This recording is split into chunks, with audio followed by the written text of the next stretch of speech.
Welcome back to AFTV, everyone. Welcome back to Tactical Insight. Arsenal haven't managed to get a win since the last international break, and we've entered one now. Well, certainly not in the Premier League. There were positives in the performance against Chelsea. There were certainly things that were better, but again, the Newcastle game set a pretty low bar. So let's talk about the good, let's talk about the bad, let's talk about where it leaves us as we're 9 points behind Liverpool. Is the title race over? What do Arsenal have to do if they are going to do something pretty historic and claw themselves back into it? Although, Graham, it's actually not the furthest we've been away from the title and yet won it. 12 points in 98, was it? I think we were behind. But look, maybe we shouldn't even be talking about the title. We probably have the right to do that when you go 4 Premier League games without a win. What did you make of this performance and actually the result overall? Because it was a draw at Stamford Bridge, which most seasons would look all right. It just doesn't quite feel that way. Yeah, it's a question of when is a good point, not a good point, James. Probably when you need all 3. Yeah. Probably now when you're on a winless run of 4, which is our worst since April 2023, and probably not when you're now 9 points off the pace behind Liverpool and 4 points behind Man City. I thought watching the game yesterday, I still don't think we're back to the free-flowing Arsenal of last year. I still don't think we're pressing as well as what we did last year. But there were signs yesterday, and with the return of Martin Odegaard, which was a real positive.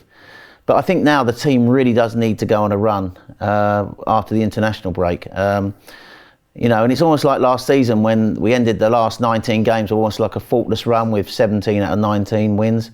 We're going to have to recreate that now to get back in the title race. And at the moment, we are a long way off it, I'll be honest. We can't really call ourselves in a title race when you're 9 points off the lead. Yeah.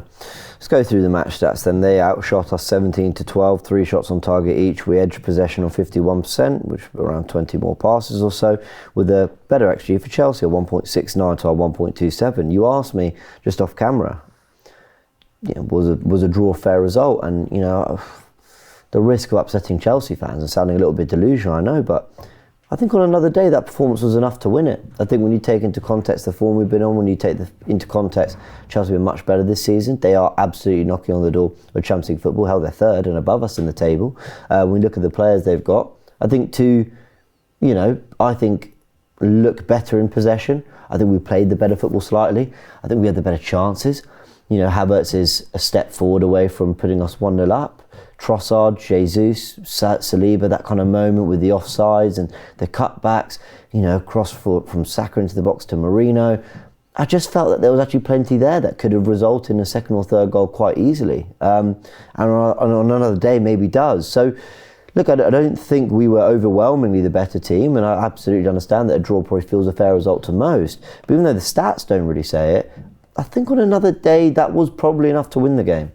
I think as the game went on, I thought if it had gone on another 5-10 minutes, I thought we might have scored and won the game, because I thought funny enough, the last 15-20 after they equalised, I thought we were the ones asking the questions. For sure. And the changes he made, I thought Mikel Marino made a really positive impact when he came on the left-hand side.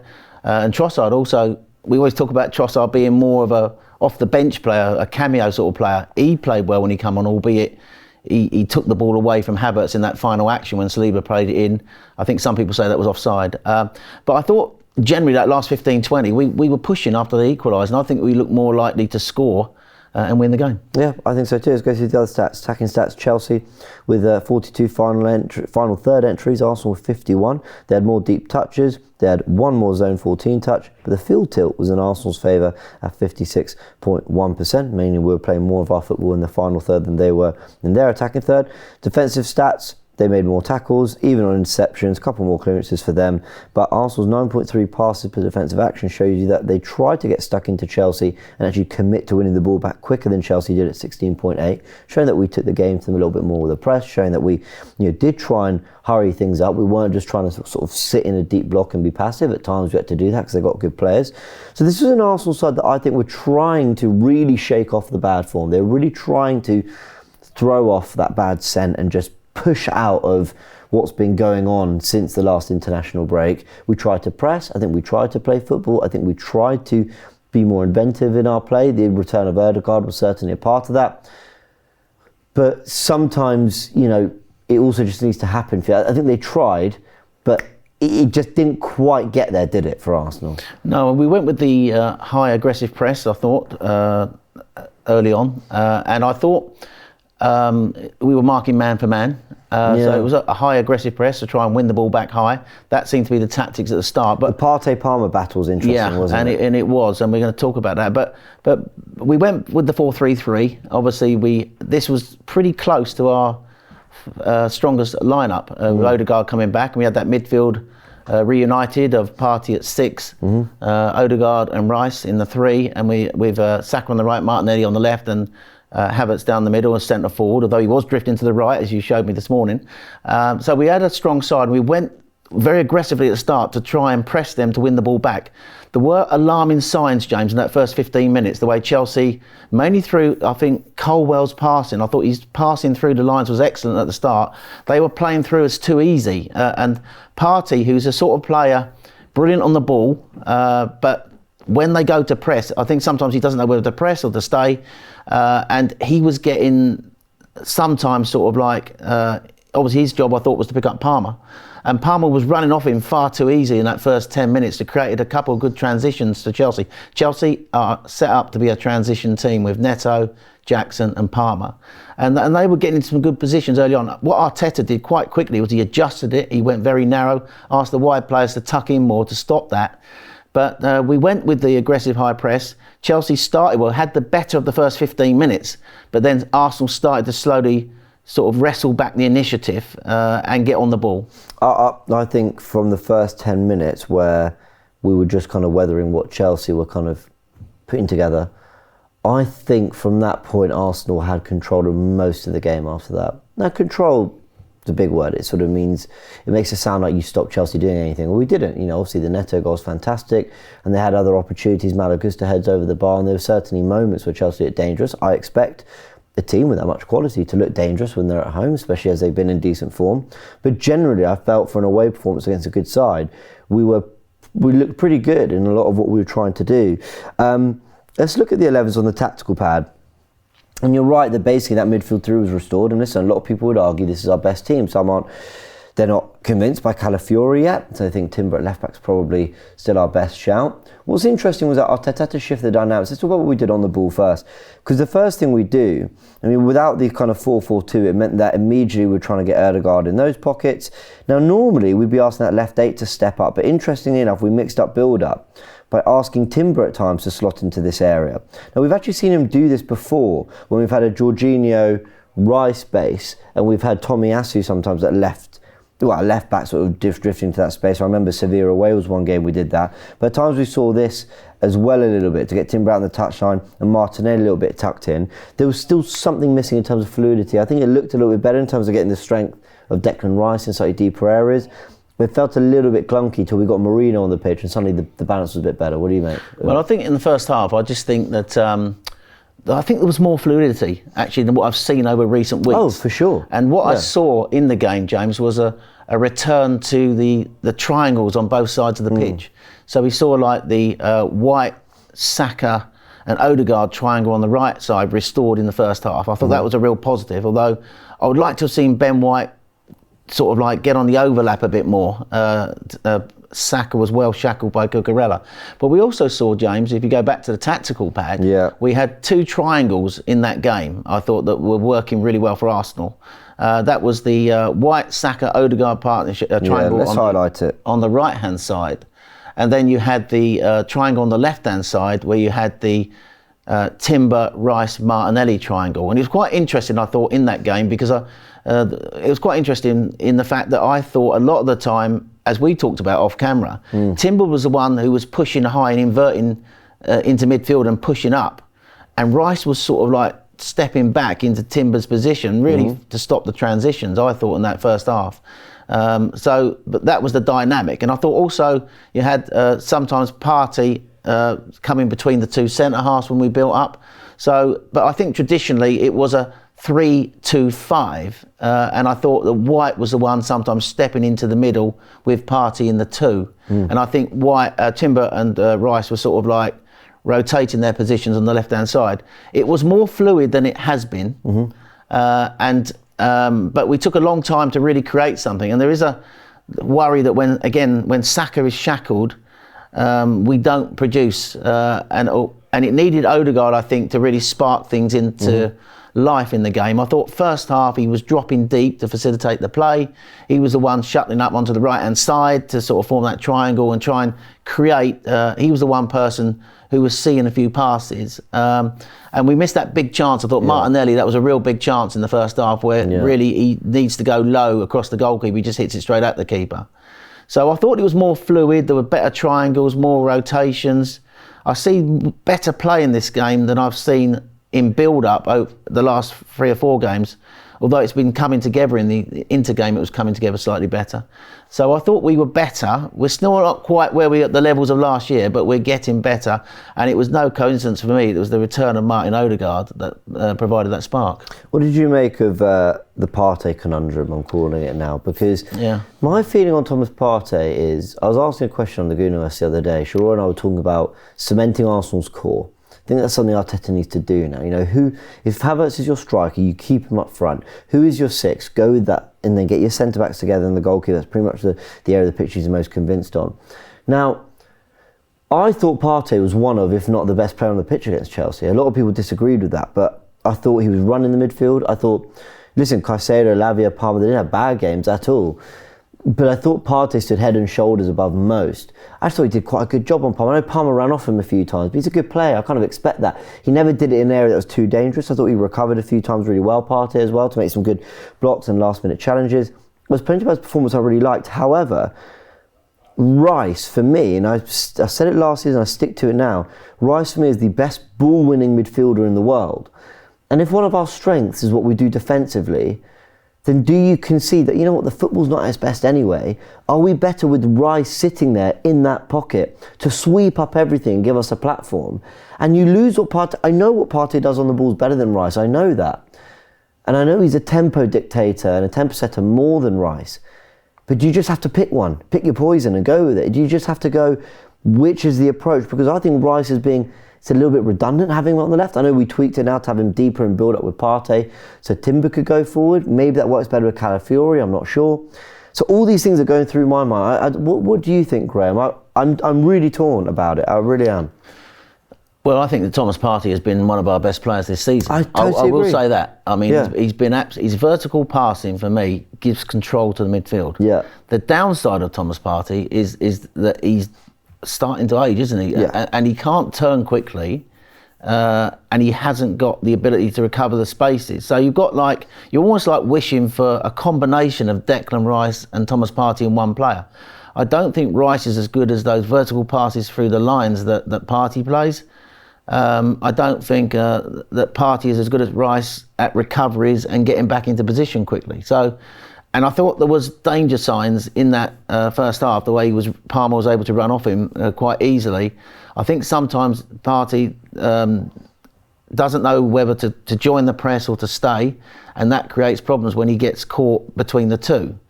But I think the other argument, of course, is that this season with Partey at 6, we've been conceding more goals. And the defence has looked vulnerable. That could well be down to the Saliba suspension and the injuries, of course. So maybe you can't sort of blame him for that. It is a difficult one, isn't it? But I think that for all that, I think Thomas Partey has been a really good player for Arsenal this season. And I think we need to find solutions with him on the pitch. Why can't Declan Rice sometimes drop back into a 2? I mean, Liverpool winning the league this year, James, with a double pivot. Yeah. I don't think that's gone unnoticed. Why can't we play the double pivot? Some games are made for double pivot, as much as he loves his 4-3-3. And I thought sometimes you just need to, I think, manage the game and literally use Partey's strengths, but sort of sometimes in certain games he's going to need some help. There is a world in which they play together, Rice and Partey double pivot. We have just alluded to the fact that against Chelsea it felt like Arteta tried to do that a little bit more by tweaking Martinelli and Timber's positioning. I do think when I look at the Liverpool first half, which you could put up there as one of the best first halves of football we've played all season, I did feel that, you know, Marino complemented what Rice maybe lacked sometimes in possession. But let me also say that Rice is not bad in possession. Maybe Partey is the best in that area of the pitch. Jorginho will probably argue that too.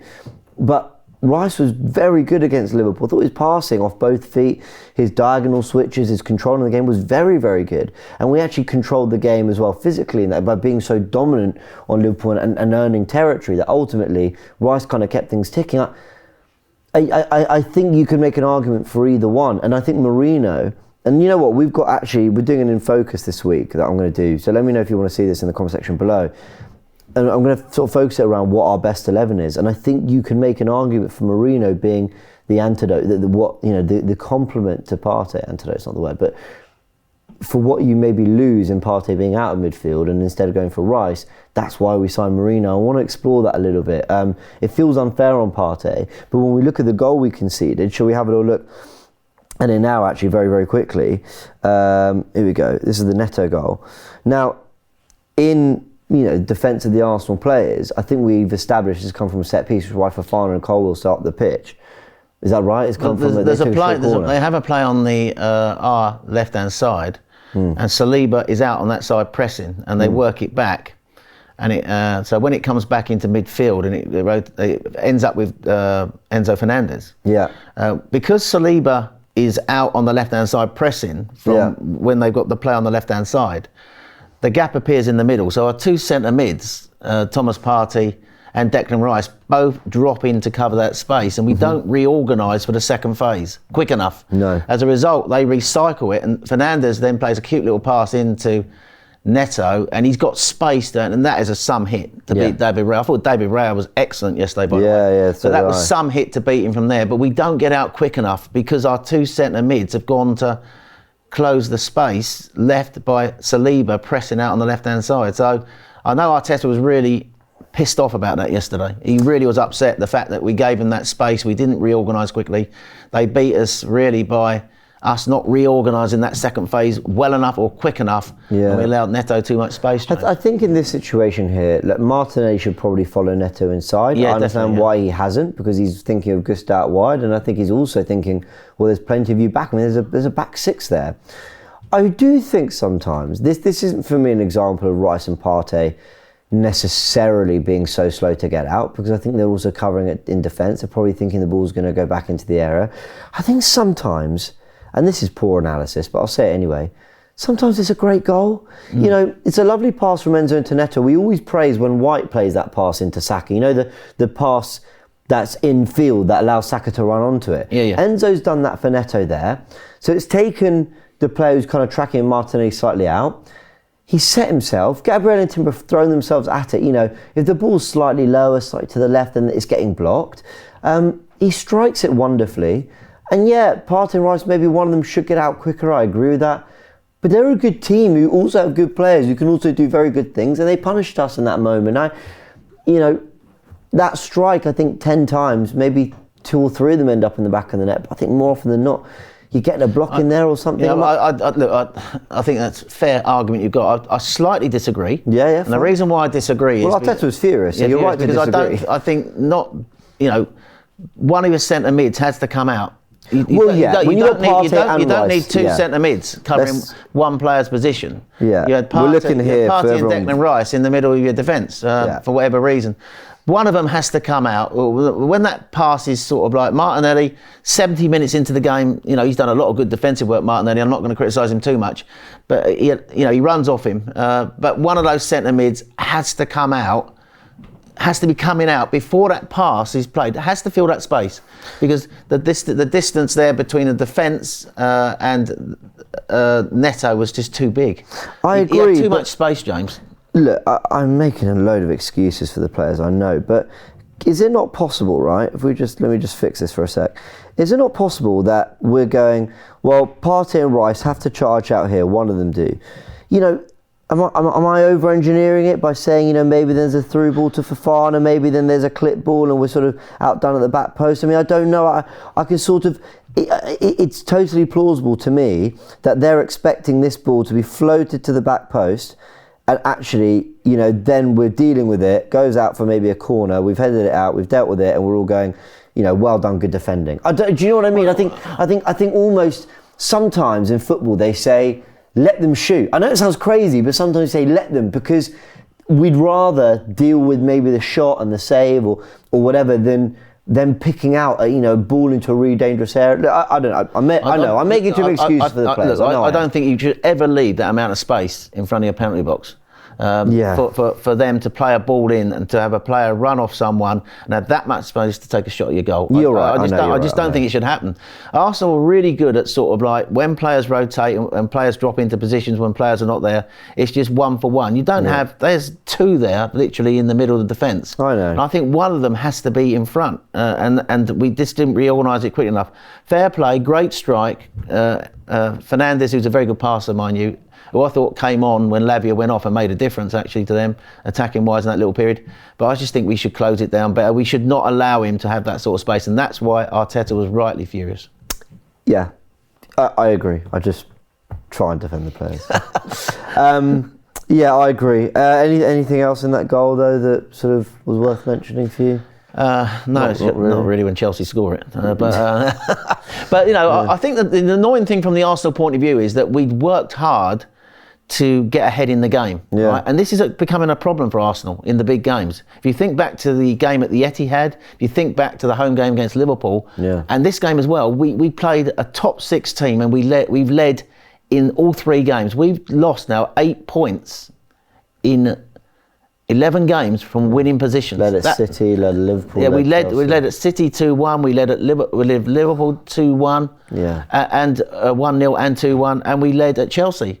And so that's what's so frustrating, and that's what's so frustrating to Arteta, that the team worked well to take the lead, and we've lost a couple of games 1-0 in the last week where teams have taken the lead, and that's been enough. Newcastle and Milan, and we couldn't get back into it. We took the lead yesterday, half an hour from the end of the game. With Odegaard's brilliant vision, and we weren't able to hold on to it. That is really frustrating. Yeah, I agree. Let's have a look at this pass now. It comes from Cannon Stats. As you can see, lots of sort of interesting data. Saliba making the most passive, Odegaard with the most progressive passes, deep completions, all that's hardly surprising. The most expected threat lies with Martin Odegaard as well, the most XG build-up, which is interesting. But what you can see there from the positions is that you've got Martin Odegaard much closer to Ben White, Bukayo Saka. Kai Havertz still out there to the right. Now, before I talk about it in a little bit more detail, you can also see what we were talking about with Rice deeper next to Partey, Timber and Martinelli, and these sort of rotations that they had in the game. But Kai Havertz, I wanted him away from the spaces that Odegaard was in. I will say it worked out for the goal. I thought Havertz had you mean the disallowed goal? Well, no, yes, but I actually meant for the goal. I mean, if you look at Havertz's hold up, I thought was really, really good. Yeah. Along with Odegaard, Partey, where they will look after possession, they're being really kind of pressured by Chelsea in that moment. They look after the ball really, really well. And then Odegaard ends up picking a lovely pass out to Martinelli. But I thought that was the one time I thought Havertz really had the impact on the game I wanted up front. Largely, I thought he struggled. But he's still very much picking a side. And then there's one side feeling a bit neglected, in my opinion. I think at our best, whether it was with Jesus or Havertz, was when the link-up felt balanced across the pitch. And right now, it just feels like we're trying to channel too much down the right. Yeah, I agree. And I think last year, the success of the team in that second half of the season was Havertz at centre-forward. Havertz actually sort of like with his hold-up play, and that was the base for the way the team then got up the pitch to create. So I think that is missing. I think partly he's been playing on that right-hand side now for the best part of 10 to 12 games, wherever it is Martin Odegaard's been out. Almost like he just so used to playing on the right-hand side. But I agree, I want to see him more in the centre-forward's position down the middle, when we play there. I mean, that was the position he had that chance in the first half from the quick free kick, wasn't it? Because he was actually drifting out to the right side there. And he was so unlucky. I mean, when you watched it back at half-time, it was like a shoulder. All right, it's offside. Chelsea fans say it's offside. But it's so tight. And they didn't like the free kick being taken quickly, but there you go. But I agree with you. I want to see him back as centre-forward. I've got real concerns, though, James. If you look at the difference between us and Liverpool at the moment, they've got goals right across their front three. And that's why they're winning the league. Salah, Núñez, Diaz, Gakpo, there's goals right across that front line. Yeah. We have not got what they've got at the top at the moment, and that is a concern for me. Yeah. Odegaard is back.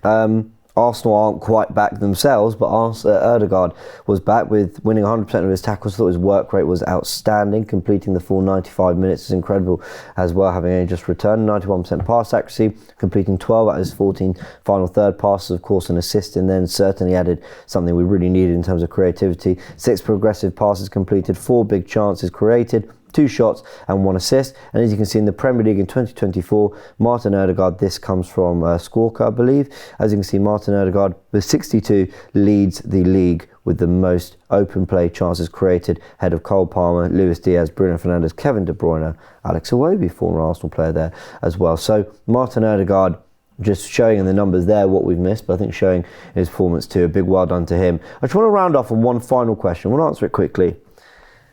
I felt this was a must-win. I think must-win gets thrown around. You know, is this a must-win, must-win? I felt this was a must-win. I felt it had cup final vibes to me, which was basically, if you don't win, your hopes are dashed.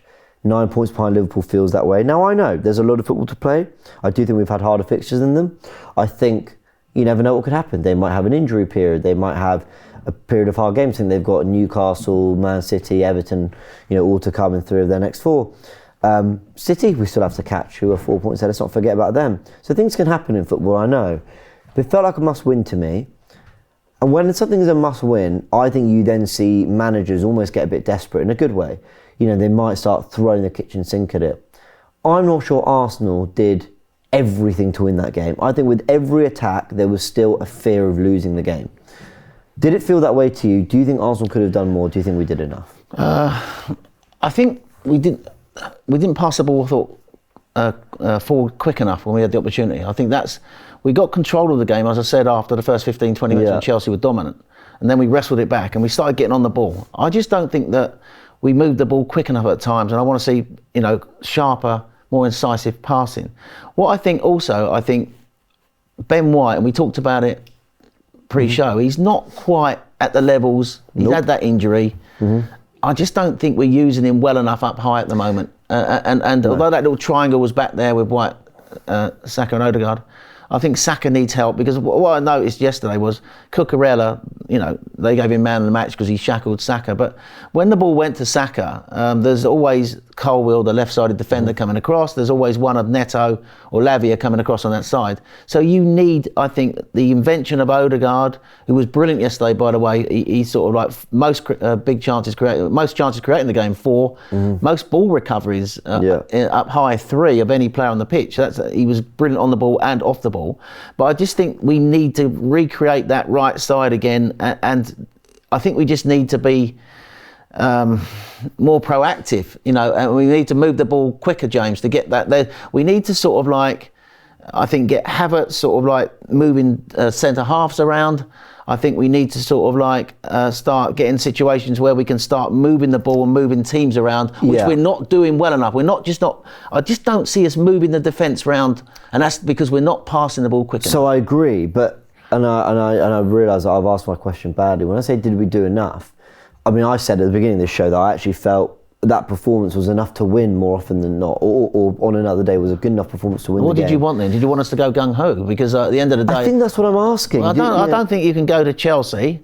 This is not the Chelsea of last season. They are a really improving team under Maresca. I like the manager. I think he's got them sorted out. They've got a really good team shape now. We were never going to go there and just sort of like go gung-ho and blow them off the pitch. But that's why. We had to win. I get it. We had to win. But you can't be over-aggressive. I just think we need to be better at what we do well. I think if that's the final day of the season, and it's basically, or it's an actual cup final where you're 1-0 down, I honestly think he'd have brought on Zinchenko and tried to get him to get on the ball, show some creativity, get some crosses from the half spaces, try to add something else to our build-up. Would you have wanted Zinchenko up against Neto? Well, but this is no. But this is my point. But that is a question that's asked in fear of losing the game. I don't think a draw did anything to help our title hopes. In fact, we were going for it. Last 20 minutes, we were going for it. Mourinho came on, Trossard came on, James. We were going for it last 20. But going for it for me is we don't need Partey and Marino or Rice in there. We're going to go for 1-6, and we're going to get maybe Trossard or Waneri on in the 10 space, and then we're going to get Zinchenko on at left back and get him to invert, and then we're going to get White or Timber, whoever you want to keep at right back, to bomb on beyond Saka to try offer an overlap, and then we might even go 4-4-2 up front and get Jesus up front with Havertz, so he's got some help. Now listen, I'm totally aware, I get it, we could have done all that and lost. I know we could have, but when we ask, was this a must win, then what we're basically saying is, in a situation which with 10, 20 minutes to go, we weren't winning, were we willing to do everything to try and win?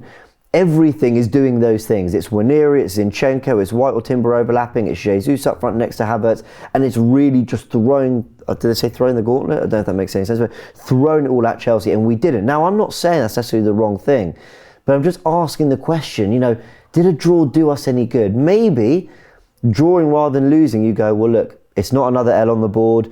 9 points obviously better than 10, but not by much. And you know what? You take the positives from a draw at the Bridge and you go again and you hope that along the season we kind of claw that back. But I just felt to actually make a statement in the title race, we didn't do everything to do that. And maybe that's right. Maybe that's the right approach. But I'm just asking the question. We had Odegaard coming back from an injury. Yeah. And the fact that he played 95 minutes yesterday. Saw a great tweet by Clive Palmer this morning. They gave it to Cucurella, but Odegaard was man of the match. The fact that he got through 95 minutes. Was man, I didn't see that before. But I thought he was excellent yesterday, Odegaard. I thought we played almost the perfect game, and we just didn't get over the line because we made that defensive error. Yeah. But I thought that we were pushing that last 20 minutes. We absolutely were. We were pushing, James, and we had created one or two. You said we had the best chances. Yeah. A lot of them came late on, and we were pushing them towards the end. I thought we were more likely to score. That game had gone 10 minutes. We are a victim of a lot of things this season. The as you said yourself, the difficult away fixture run, the suspensions, the players being sent off, the way that in 5 of the 15 games referees have had an outcome in our results, in my opinion.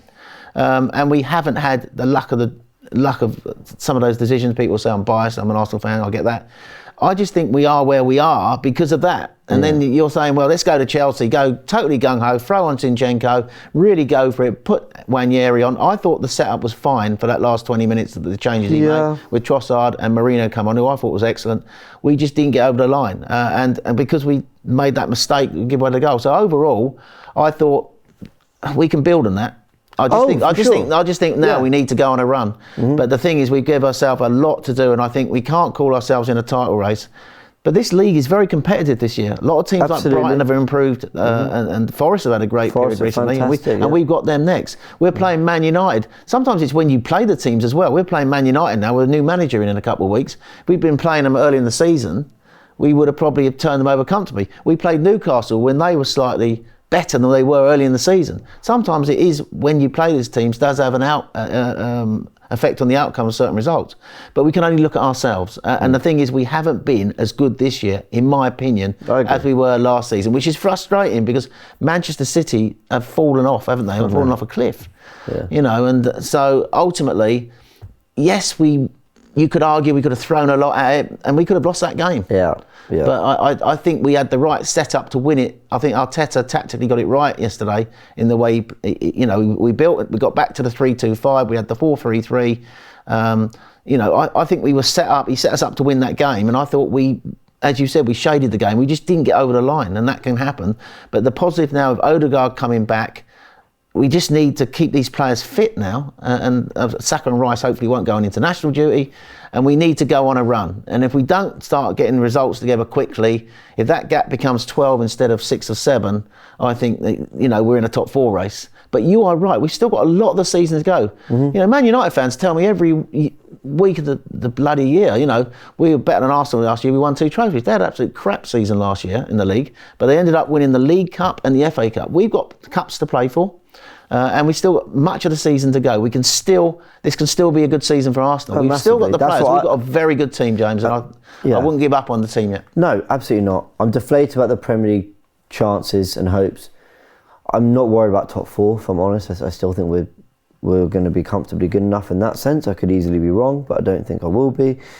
And I think do something in the Cups and the Champions League and keep batting. There's plenty to play for, and hope that something in the Premier League changes. Let's go through the roundup stats. And ended there. But let me know in the comment section below, people. Did Arsenal do everything to win that game? Is my big question. I'd love all your thoughts. Let me just try and cheer you up with one or two of the closing stats. Certainly the last one. First of all, Gabriel Martinelli scored his 35th Premier League goal yesterday, which puts him level with Cesc Fabregas. But that was the first time since Gabriel Magalhaes header at the Etihad on September the 22nd, Arsenal have scored an away goal in the Premier League this year. And the last open play away goal was at Aston Villa. Wow. Yeah. Arsenal extended their unbeaten run against the top 6 in the Premier League since the start of last season. It now stands at 14 games unbeaten, 7 wins and 7 draws. We are fantastic in these big games, I have to say. We really are a very good, well-oiled side against the big 6. And I'm just going to leave you with this one. Yeah. Just imagine being a Tottenham fan this morning. You know, as much as we're sort of like lamenting where we are with the team, you know, only Spurs can sort of like lose to Crystal Palace after they've gone winless in their first 9 games. Only Spurs could lose to Ipswich after they've been winless in their first 10 games. So, you know, for everything, they'd be third if they won. If they beat Ipswich. But they're not. No. And they lost to Ipswich. So no, I know exactly.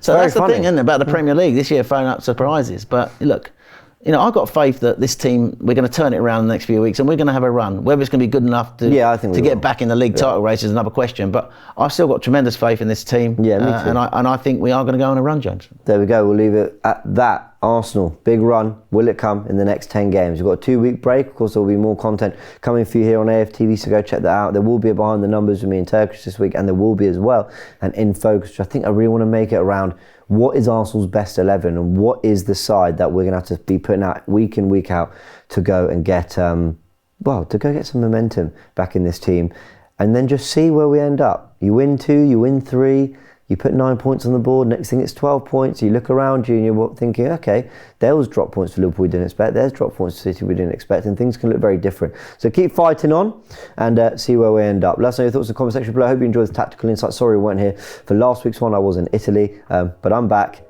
Arsenal nearly back, not quite yet, but hopefully they will be in the coming weeks.